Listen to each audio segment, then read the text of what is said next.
Good morning students.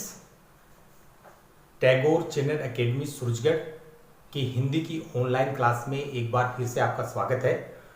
अपन 12th class में हरिवंश राय बच्चन जी के बारे में अपन देख रहे थे। कल का जो वीडियो था हरिवंश राय बच्चन जी का, उसमें अपन ने देखा था उनके जीवन परिचय को, हिंदी साहित्य में उनका क्या स्थान है ये अपन ने देखा था। और फिर उनका जो संकलित जो पाठ है आत्म परिचय, उसमें उन्होंने क्या कुछ बताने का प्रयास किया है ये सब अपन ने देखने का प्रयास किया था। क्या कहा है उन्होंने अपने बारे में, उसको अपन कंटिन्यू करते हैं, आगे बढ़ाते हैं। क्या कह रहे हैं देखो, अपना परिचय दे रहे हैं, वो अपने बारे में कुछ कहने का प्रयास कर रहे हैं। क्या कहते हैं, मैं जला हृदय में अग्नि दहा करता हूं। कवि कहते हैं मैं जला हृदय में अग्नि दहा करता हूं कि इस संसार की विसंगतियों को देख करके, संसार में मैं देखता हूं कि संसार में अत्यधिक कटुता है, द्वेषता है, और उस कटुता और द्वेषता को देख करके मेरे हृदय में हमेशा एक अग्नि जलती रहती है। मैं उस अग्नि में हमेशा क्या करता रहता हूं, जलता रहता हूं। क्यों? क्योंकि मैं चाहता हूं कि इस संसार में केवल और केवल क्या होना चाहिए, प्रेम होना चाहिए, सर्वत्र प्रेम होना चाहिए। यदि प्रेम होगा तो वास्तव में जिस सृष्टा ने जिस सृष्टि का निर्माण किया है वो वास्तव में उस सृष्टि का उसका उद्देश्य जो वो सफल होगा। पर सृष्टा ने सृष्टि का निर्माण किया था, प्रेम जनित सृष्टि का निर्माण किया था, पर धीरे धीरे वो प्रेम तो क्या होता चला गया, गौण होता चला गया। और यहां पर हम देखते हैं कि कटुता और द्वेषता जो है ना वो चारों ओर दिखाई दे रही है। तो उस कटुता और द्वेषता के कारण मेरे हृदय में हमेशा क्या करती रहती है, एक अग्नि जलती रहती है, अग्नि जलती रहती है। मैं उस अग्नि में हमेशा जलता रहता हूं। मैं जला हृदय में अग्नि दहा करता हूं, सुख दुख दोनों में मग्न रहा करता हूं। देखो दोनों विपरीत बातें हैं। एक तरफ तो कवि कहता है क्या कि मैं जला हृदय में अग्नि दहा करता हूं, कि एक तरफ तो कहते हैं कि जब मैं कटुता और द्वेषता देखता हूं, मैं देखता हूं कि संसार में कटुता है, द्वेषता है, कटुता है और द्वेषता है, तो उसको देख करके मेरे हृदय में हमेशा क्या करती रहती है, अग्नि जलती रहती है। फिर कवि कहता है कि सुख दुख दोनों में मग्न रहा करता हूं, कि सुख हो और दुख हो मैं दोनों ही स्थितियों में हमेशा क्या रहता हूं, मस्त। क्यों रहता है ऐसा कवि? वो इसलिए रहता है कवि क्योंकि जब वो देखता है कि सृष्टि में चारों तरफ कटुता है, द्वेषता है, तो वो अत्यधिक परेशान होता है। उसके हृदय में अत्यधिक क्या होती है, अग्नि जलती है। अग्नि जलती है तो वो क्या करता है, फिर प्रेम रूपी शराब का क्या करता है, सेवन करता है। और प्रेम रूपी शराब का प्याला लेते ही, प्रेम रूपी शराब का सेवन करते ही वो फिर अपनी मस्ती में मस्त हो जाता है। फिर वह न तो सुख की परवाह करता है न दुख की परवाह करता है, न उसे सुख कोई मायने रखता है न दुख मायने रखता है। फिर दोनों ही स्थितियों में वो क्या है, समभाव बन जाता है। न सुख प्रभावित करता उसे और न दुख उसे प्रभावित करता है। तो ये कारण ये कहता है कि मेरे हृदय में अग्नि जलती रहती है, हमेशा मैं दुखी होता हूं, पीड़ित होता हूं, और जैसे ही दुख होता है, जैसे ही पीड़ा होती है ना, तो फिर मैं क्या कर लेता हूं, प्रेम रूपी शराब का सेवन कर लेता हूं। और प्रेम रूपी शराब का सेवन करते ही मैं फिर सुख और दुख दोनों ही स्थितियों में हमेशा क्या रहता हूं, मग्न रहता हूं। न तो मुझे सुख प्रभावित करता है और न मुझे दुख प्रभावित करता है। आगे देखो कवि कहते हैं जग भव सागर तरने को नाव बनाए। ये संसार जो है ना ये अलग है, कवि कहता है ये अलग है और मैं अलग हूं। संसार तो क्या करता है, जग भव सागर तरने को नाव बनाए, कि ये संसार जो है इस संसार सागर को पार करने के लिए, संसार सागर को पार करने के लिए नाव बनाता है। नाव बनाता है अनेक नए नए तरीके अपनाता है। इस संसार सागर को पार करने के लिए अनेक नए नए क्या करता है, तरीके अपनाता है। पर अनेक पुण्य कार्य, मतलब अनेक दिखावा करता है, पुण्य कार्य करता है। पर मैं ऐसा नहीं हूं, मैं इस प्रकार का नहीं हूं, क्योंकि संसार अलग है और मैं अलग हूं। तो वो कहता है क्या कि जग भव सागर तरने को नाव बनाए, कि ये संसार जो है इस भव सागर को पार करने के लिए अनेक तरीके अपनाता है, अनेक साधन अपनाता है। और मैं क्या करता हूं, मैं भव मौजू में मस्त बहा करता हूं।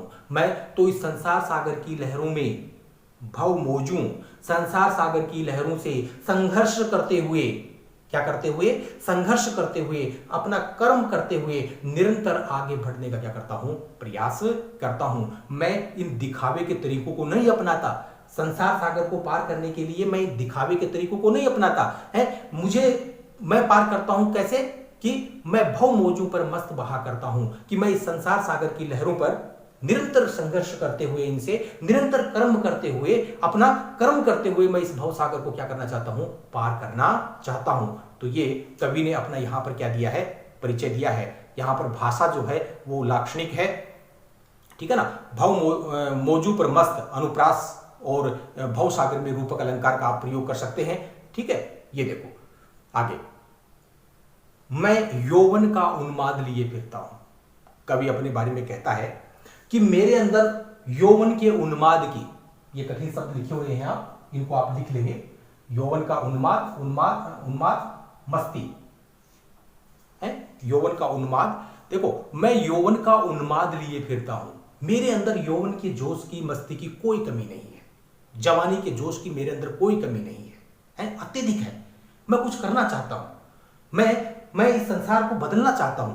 मैं यहां पर जो कटुता और द्वेषता जो व्याप्त है उसको प्रेम में परिवर्तित करना चाहता हूं, बदलना चाहता हूं। मैं ये चाहता हूं कि इस संसार में केवल और केवल कटुता और द्वेषता नहीं, बल्कि केवल और केवल क्या होना चाहिए, प्रेम। तो मेरे अंदर कोई कमी नहीं है, उत्साह की कोई कमी नहीं है, यौवन के उन्माद की मेरे अंदर कोई कमी नहीं है, पर उन्मादों में अवसाद लिए फिरता हूं। देखो वही विरोध बात कि एक तरफ तो कवि कहता है क्या कि मैं यौवन का उन्माद लिए फिरता हूं, कि मेरे अंदर जवानी के जोश की कोई कमी नहीं है, और फिर तुरंत कहता है कि उन्मादों में अवसाद लिए फिरता हूं, कि मेरे जो उन्माद है ना, मेरा जो उत्साह है ना, वो किस में बदल जाता है, दुख। तो दोनों विपरीत है, क्योंकि उत्साह जहां होगा ना वहां उन्माद नहीं होगा, उत्साह जहां होगा वहां क्या नहीं होगा, उन्माद नहीं होगा। तो कवि का जो उन्माद है वो किस में बदल जाता है, अवसाद में बदल जाता है, और उसका जो जोश है ना वो कम हो जाता है, उत्साह जो हो कम हो जाता है। कैसे हो जाता है, देखो क्या कहना चाहते हैं कवि कि मैं यौवन का उन्माद लिए फिरता हूं, कि मेरे अंदर जवानी के जोश की कोई कमी नहीं है, मैं सब कुछ बदलना चाहता हूं, मैं इस संसार को परिवर्तित करना चाहता हूं, मैं यहां पर कटुता और द्वेषता की स्थान पर क्या करना चाहता हूं,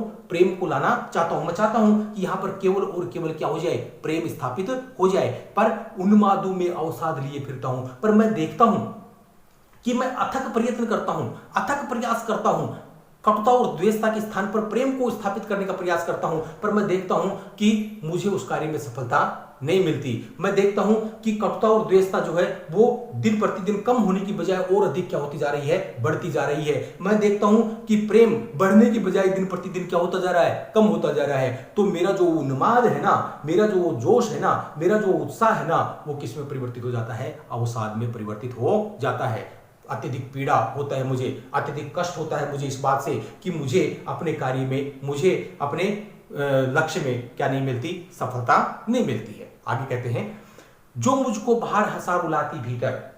कवि कहते हैं कि किसी प्रिय की यादें हैं मेरे हृदय के अंदर, किसी प्रिय की यादें मेरे हृदय के अंदर समाई रहती हैं, पर वो अंदर ही अंदर मुझे क्या करती रहती हैं, व्यथित करती रहती हैं, रुलाती रहती हैं, पर मैं दूसरों के सामने अपने दुख को क्या नहीं करता, प्रकट नहीं करता। क्या कर रहा है यहां पर कवि, अपना परिचय देने का प्रयास कर रहा है, अपने बारे में बताने का प्रयास कर रहा है कि मैं कैसा इंसान हूं, लोग मेरे को क्या समझते हैं, पर मैं वास्तव में कैसा हूं। तो वो अपने बारे में कह रहे हैं क्या, जो मुझको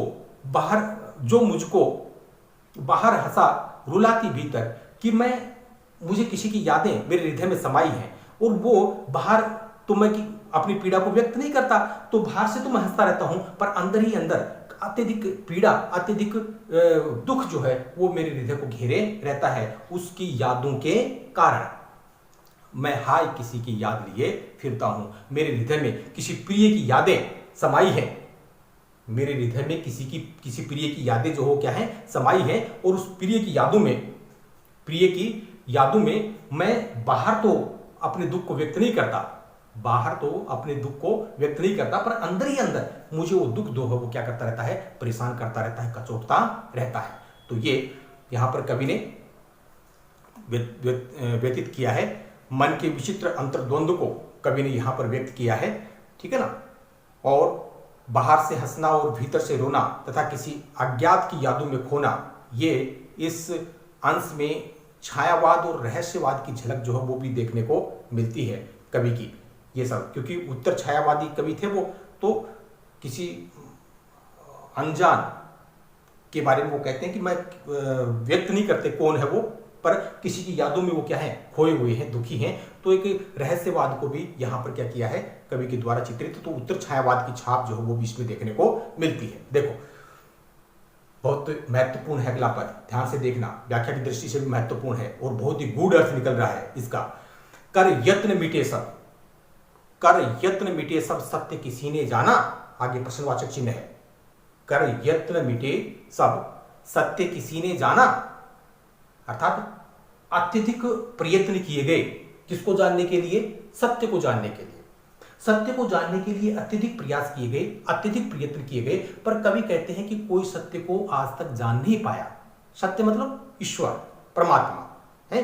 तो परमात्मा को जानने का, सत्य को जानने का अनेक बार प्रयास किया गया, अनेक विद्वानों के द्वारा प्रयास किया गया, पर अनेक लोगों के द्वारा प्रयास किया गया, पर कोई सत्य को जान नहीं पाया। वो कहते हैं नादान वही है हाय जहां पर दाना, फिर मूढ़ ने क्या जग जो इस पर भी सीखे, मैं सीख रहा हूं सीखा ज्ञान भुलाना।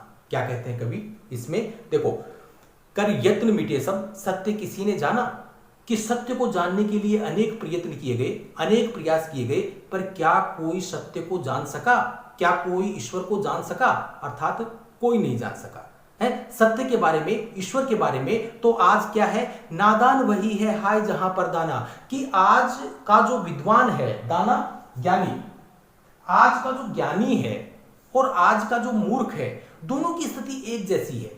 क्यों? क्योंकि आज जो ज्ञानी है उसकी परिभाषा बदल गई है। आज ज्ञानी किसको माना जाता है, आज ज्ञानी उसको माना जाता है जो सांसारिक जीवन में या सांसारिक ज्ञान में जो कुशल है। आज विद्वान उसको माना जाता है जो सांसारिक ज्ञान में जो क्या है, कुशल है, या जो चतुर है, उसको ज्ञानी माना जाता है। पर कवि कहते हैं कि वो वास्तव में ज्ञानी नहीं है। ज्ञानी कौन है, ज्ञानी वह है जो ईश्वर को क्या कर सकता है, जान सकता है। पर आज का ज्ञानी और आज का मूर्ख दोनों की स्थिति एक जैसी है। क्यों? क्योंकि दोनों ही ईश्वर से कोसों क्या हैं, दूर हैं। वास्तव में ज्ञानी किसको कहना चाहिए, जो ईश्वर को जान सकता है। पर आज का जो ज्ञानी है उसकी परिभाषा बदल गई है। आज ज्ञानी किसको माना जाता है, जो सांसारिक जीवन में जो कुशल है, जो चतुर है, उसको क्या माना जाएगा, ज्ञानी माना जाएगा। तो कहने का मतलब आज का जो ज्ञानी है और मूर्ख है, दोनों की स्थिति क्या है, एक जैसी है। क्यों? क्योंकि दोनों ही सत्य से कोसों क्या है, दूर है। कवि कहते हैं कि नादान वही है हाय जहां पर दाना, कि आज का ज्ञानी और आज का मूर्ख, नादान, दोनों की जो स्थिति है वो क्या है, एक जैसी है, क्योंकि दोनों ही सत्य से कोसों दूर है। फिर मूढ़ ने क्या जग जो इस पर भी सीखे, तो क्या ये संसार मूर्ख नहीं है, क्या इस संसार को मूर्ख नहीं कहेंगे? क्यों? क्योंकि इतना जानने के बावजूद भी वो सांसारिक ज्ञान को और अधिक बढ़ाने का प्रयास कर रहा है, और अधिक सांसारिक ज्ञान को सीखने का प्रयास कर रहा है, जबकि कुछ होने जाना कुछ भी नहीं है। सांसारिक ज्ञान कितना भी सीखा जाए, चाहे सांसारिक ज्ञान कितना भी अर्जित किया जाए, उसके द्वारा कभी भी ईश्वर को या सत्य को प्राप्त नहीं किया जा सकता। तो क्या ये संसार मूर्ख नहीं है कि इतना जानने के बावजूद भी कि इस सांसारिक ज्ञान के द्वारा कभी भी ईश्वर की प्राप्ति नहीं की जा सकती? इस सांसारिक ज्ञान के द्वारा कभी भी ईश्वर की प्राप्ति नहीं की जा सकती, सत्य को नहीं खोजा जा सकता। फिर भी इतना जानने के बावजूद भी ये जो संसार है, ये जो लोग हैं, ये सांसारिक ज्ञान को निरंतर बढ़ाने का क्या कर रहे हैं, प्रयास कर रहे हैं। तो मेरी दृष्टि में तो यहाँ के जो ये लोग हैं, ये क्या है, मूर्ख हैं। क्यों? क्योंकि वास्तव में ज्ञानी वह है जो सत्य को जान सकता है, जिसके अंदर आध्यात्मिक ज्ञान है, सांसारिक ज्ञान नहीं, बल्कि कौन सा ज्ञान, आध्यात्मिक जिसके अंदर ज्ञान है ना, वही सत्य को क्या कर सकता है, जान सकता है। और आज का विद्वान है, आज का जो विद्वान है, आज का जो ज्ञानी है, वो भी आध्यात्मिक ज्ञान से कोसों दूर है, और आज का जो मूर्ख है वो भी आध्यात्मिक ज्ञान से कोसों क्या है, दूर है। तो आज का ज्ञानी और आज का जो मूर्ख है, दोनों की स्थिति जो हो क्या है, एक जैसी है। दोनों एक जैसे हैं सत्य को जानने के लिए। है मैं सीख रहा हूं सीखा ज्ञान भुलाना, पर मैंने गलतीवश, त्रुटिवश मैंने क्या कर लिया था, मैंने त्रुटिवश मैंने भी कुछ सांसारिक ज्ञान जो हो क्या कर लिया था, सीख लिया था। फिर मैंने जाना कि यह सांसारिक ज्ञान तो क्या है, व्यर्थ है। इस सांसारिक ज्ञान के द्वारा कभी भी सत्य को प्राप्त नहीं किया जा सकता, कभी भी ईश्वर के नजदीक नहीं जाया जा सकता। तो मैं तो क्या कर रहा हूं कि जो मैंने जो सीख लिया था ना, उसको भुलाने का प्रयास कर रहा हूं। सीखे हुए ज्ञान को, कौन से सीखे हुए ज्ञान को, जो सांसारिक ज्ञान मैंने क्या कर लिया था, सीख लिया था, उस सीखे हुए ज्ञान को ही मैं भुलाने का प्रयास कर रहा हूं। क्योंकि मुझे पता है कि सांसारिक ज्ञान के द्वारा कभी भी ईश्वर की प्राप्ति नहीं हो सकती। तो यह सब इसमें बताने का प्रयास कवि ने किया है। ठीक है ना, सरल और भावानुकूल भाषा है इसमें, और बहुत ही गूढ़ जो बातें हैं इसमें बताई गई है। दोनों की स्थिति, आज का मूर्ख और आज का जो ज्ञानी है, दोनों की स्थिति जो है वो कवि ने एक जैसी बताई है, एक समान बताई है। क्यों? क्योंकि दोनों ही के अंदर आध्यात्मिक ज्ञान नहीं है, और आध्यात्मिक ज्ञान नहीं है तो वो कभी भी वो सत्य को प्राप्त नहीं कर सकते हैं। देखो, अपने बारे में कह रहे हैं कवि, मैं और और जग और कहां का नाता। कवि कहते हैं कि मैं अलग हूं, मैं अलग हूं और ये संसार जो है ना ये अलग है। मैं और संसार दोनों में किसी प्रकार का कोई संबंध नहीं है, दोनों में किसी प्रकार का कोई संबंध नहीं है। मैं अलग हूं और संसार जो है वो क्या है, अलग है, दोनों में किसी प्रकार का कोई संबंध नहीं है। मैं बना बना कितने जग रोज मिटाता, मैं बना बना कितने जग रोज मिटाता है। जग जिस पृथ्वी पर जोड़ा करता वैभव, मैं प्रति पग उस पृथ्वी को ठुकराता। कवि ने यहां पर अपने आप को एक सृष्टा की भूमिका में चित्रित किया है, एक सृष्टा की भूमिका में अपने आप को रख रहा है कि जिस प्रकार सृष्टि का निर्माण किया है सृष्टा ने, तो कवि कहता है कि मैं देखता हूं क्या कि संसार जो है उसमें अनेक प्रकार की विसंगतियां हैं, अनेक प्रकार की कटुताएं हैं। मैं देखता हूं कि यहां पर चारों तरफ जो है वो क्या है, दुख ही दुख है। मैं देखता हूं कि यहां पर प्रेम है ही नहीं, तो फिर मेरे लिए ये सृष्टि कोई काम की नहीं है। मैं इस सृष्टि को छोड़ना चाहता हूं, इसे समाप्त करना चाहता हूं और एक नई सृष्टि का क्या करता हूं, निर्माण करता हूं। तो अपनी कल्पनाओं में कवि नित्य नई सृष्टि का क्या करता है, निर्माण करता है। देखो कैसे, मैं और जग और शब्द दो बार आया है, अलग अर्थ में आया है, तो यमक अलंकार यहां पर करेंगे। एक शब्द दो बार आए, अनेक बार आए और अलग अर्थ में आता है, तो वहां पर कौन सा अलंकार होगा, यमक। तो मैं अलग हूं और तथा जग और संसार अलग है, कहां का नाता, मेरा और संसार का कोई किसी प्रकार का संबंध नहीं है। मैं बना बना पुनरुक्ति प्रकाश अलंकार, मैं बना बना कितने जग रोज मिटाता, मैं नित्य नए संसार का हमेशा क्या करता रहता हूं, निर्माण करता रहता हूं। फिर देखता हूं कि उसमें कोई न कोई क्या रह गई, कमी रह गई। फिर मैं नित्य नई कल्पनाओं में एक ऐसी सृष्टि का निर्माण करने का प्रयास करता हूं जिसमें कहीं कोई कमी नहीं रहे, केवल और केवल वहां पर क्या रहे, प्रेम रहे। ऐसी सृष्टि का मैं निर्माण करता रहता हूं। जग जिस पृथ्वी पर जोड़ा करता वैभव, ये संसार के जो लोग हैं ना, इन्हें तो केवल क्या चाहिए, वैभव चाहिए, धन संपदा चाहिए, ऐशो आराम के साधन चाहिए, है। तो ये हमेशा ऐसे साधनों को अर्जित करने का क्या करते रहते हैं, प्रयास करते रहते हैं। धन, साधन, वैभव आदि के जो साधन है ना, उनको अर्जित करने का क्या करते हैं, प्रयास करते रहते हैं। पर मेरे जीवन में इन चीजों का कोई किसी प्रकार का स्थान नहीं है। मैं अलग हूं और संसार जो हो वो क्या है, अलग है। मैं प्रतिपग उस पृथ्वी को ठुकराता, पर मेरे लिए हर कदम पर मैं ऐसी पृथ्वी का त्याग करता हूं जहां पर इस प्रकार के भोग विलास के, वैभव के जहां पर क्या है, साधन है। मेरे लिए ऐसे साधनों का कोई महत्व नहीं है। मैं तो नित्य कर्म करते हुए, नित्य लोगों को प्रेम का संदेश देते हुए अपनी मस्ती में ही क्या रहना चाहता हूं, मस्त रहना चाहता हूं। मेरे लिए इस प्रकार के जो ये ऐशो आराम के जो साधन है, जो इस प्रकार के जो वैभव के जो साधन है, इस प्रकार के साधनों की मेरे जीवन में कोई महत्ता नहीं है। मैं तो अपनी मस्ती में मस्त रहना चाहता हूं। मैं लोगों को प्रेम का क्या देता हूं, संदेश देता हूं। मैं चाहता हूं कि सृष्टि में केवल और केवल क्या रहे, प्रेम रहे, और ऐसी सृष्टि का ही मैं निर्माण करना चाहता हूं। तो कवि ने इसमें बहुत ही ऐसी सृष्टि के बारे में बताने का प्रयास किया है कि जहां पर वैभव वगैरह का कोई महत्व नहीं है। और तथा और इसमें मैंने बताया यमक अलंकार करेंगे, ठीक है ना। प्रतिपग में अनुप्रास अलंकार आप कर सकते हैं और ये सब बातें। देखो, मैं निज रोदन में राग लिए फिरता हूं, बहुत महत्वपूर्ण बात कही है कवि ने। मैं निज रोदन में राग लिए फिरता हूं। कवि कहते हैं कि मैं कोई कवि नहीं हूं। लोग मुझे कहते हैं, कवि कहकर के संबोधित करते हैं, पर मैं कोई कवि नहीं हूं। निज रोदन अर्थात मैं जब देखता हूं कि संसार में विसंगतियां हैं, कटुताएं हैं, द्वेषता है, तो मुझे उन विसंगतियों, कटुता, द्वेषता को देख करके अत्यधिक पीड़ा होती है और मेरी आंखों से क्या निकलते हैं, अश्रु निकलते हैं। और अश्रु जब निकलते हैं तो भावोद्वेग में वही जो है वो कविता का क्या ले लेते हैं, रूप ले लेते हैं। मेरा उद्देश्य कविता लिखना नहीं है, मैं कोई कवि नहीं हूं। मैं तो दुखी होता हूं, संसार को देख करके, उनकी विसंगतियों को देख करके दुखी होता हूं और उसमें ही मेरे हृदय की जो पीड़ा है वो क्या हो जाती है, बाहर निकलती है, और वही किसका रूप ले लेती है, कविता का रूप ले लेती है। देखो, मैं निज रोदन में राग लिए फिरता हूं, शीतल वाणी में आग लिए फिरता हूं। कवि कहते हैं कि यद्यपि मेरी वाणी जो है वो क्या है, शीतल है, यद्यपि मेरे शब्द जो है वो क्या है, शीतल है, पर उन शब्दों के पीछे अत्यधिक पीड़ा, अत्यधिक अग्नि जो हो क्या है, उसमें समाहित है। उन शब्दों के पीछे मेरी अत्यधिक हृदय की अग्नि जो हो क्या है, समाहित है। मतलब मैं अपनी अग्नि को व्यक्त नहीं करना चाहता, पर मेरे हृदय के अंदर अत्यधिक अग्नि समाहित है। मैं लोगों के सामने अपनी अग्नि को व्यक्त नहीं करना चाहता, मैं लोगों के सामने अपने दुख को, अपनी पीड़ा को क्या नहीं करता, व्यक्त नहीं करता, पर मेरे हृदय में अत्यधिक पीड़ा है। पीड़ा किस बात की है कि चारों तरफ जो हो क्या है, कटुता और द्वेषता जो हो फैली हुई है। प्रेम जो हो दिन प्रतिदिन क्या होता जा रहा है, कम होता जा रहा है। कभी को अपने उद्देश्य में क्या सफलता मिलती दिखाई नहीं दे रही है। तो कभी कहते हैं कि यद्यपि मेरी वाणी जो है, मेरे जो शब्द हैं वो शीतल होते हैं, मैं शीतल शब्दों का प्रयोग करता हूं, पर उन शीतल शब्दों के पीछे जो है ना, वो मेरे हृदय की पीड़ा जो हो क्या है, भरी रहती है। मेरे हृदय की जो अग्नि है वो क्या रहती है, भरी रहती है। मैं अपनी अग्नि को दूसरों के सामने क्या नहीं करता, व्यक्त नहीं करता। हो जिस पर भूपों के प्रासाद न्योछावर, बहुत ही महत्वपूर्ण बात कही है।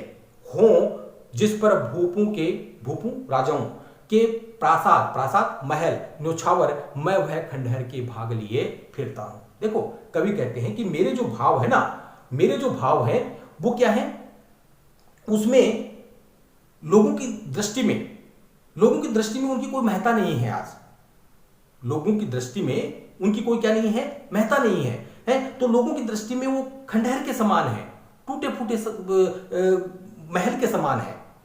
मेरे हृदय के जो भाव हैं वो किसके समान है, लोगों की नजर में खंडहर के समान, टूटे फूटे महल के समान।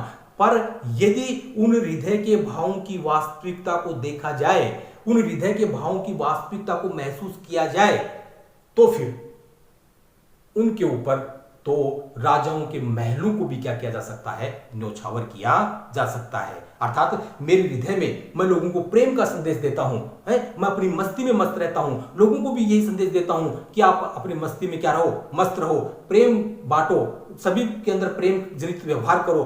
तो ये जो मेरी जो बातें हैं ये लोग क्या नहीं करते, पसंद नहीं करते, और लोगों की नजर में मेरे जो ये भाव है ना, ये खंडहर के समान है, टूटे फूटे महल के समान है। पर यदि कवि कहते हैं कि यदि इनकी वास्तविकता को जब लोग महसूस करेंगे, एक दिन मेरे हृदय के भावों की वास्तविकता को समझेंगे, तब उन्हें लगेगा कि मेरे हृदय के जो भाव है ना, उनके ऊपर तो बड़े बड़े राजाओं के महलों को भी क्या किया जा सकता है, न्योछावर किया जा सकता है। तो ये अपने बारे में कवि ने काव्यांश विरोधाभास, विरोध तो इसमें सभी में ही देखने को मिला है, इनमें सभी में विरोधाभास अलंकार है वो देख सकते हो, छायावाद की झलक भी इस काव्यांश में देखने को मिल सकती है, ठीक है ना, उत्तर छायावाद की। तो ये सब बातें जो हैं वो सब कवि ने यहाँ पर व्यक्त की है, अपना परिचय देने का प्रयास कर रहे हैं। आज अपन इतना ही देखेंगे, कल जो पद इनके बच गए, अपना परिचय जो दे रहे हैं, जो थोड़ा बहुत वो रह गया है वो कल अपन देखेंगे, कंटिन्यू करेंगे उसको, कल समाप्त करेंगे अपना हरिवंश राज जी वचन को। मैं पुनः कह रहा हूं कि मेरे वीडियोस यदि आपके ज्ञानवर्धन में सहयोगी हो रहे हैं तो उनको लाइक और शेयर जरूर करें। हर एक बच्चे के पास में ये पहुंचने चाहिए, चाहे वो किसी भी विद्यालय का बच्चा हो, उनके पास में पहुंचे, जिससे वो आज सही तरीके से इनका सदुपयोग कर सके। और मेरे इस चैनल को आप सब्सक्राइब भी करें, जिससे आप जब भी वीडियो अपलोड करूं तो उसका नोटिफिकेशन जो हो आपके पास में आ जाए। बहुत बहुत धन्यवाद।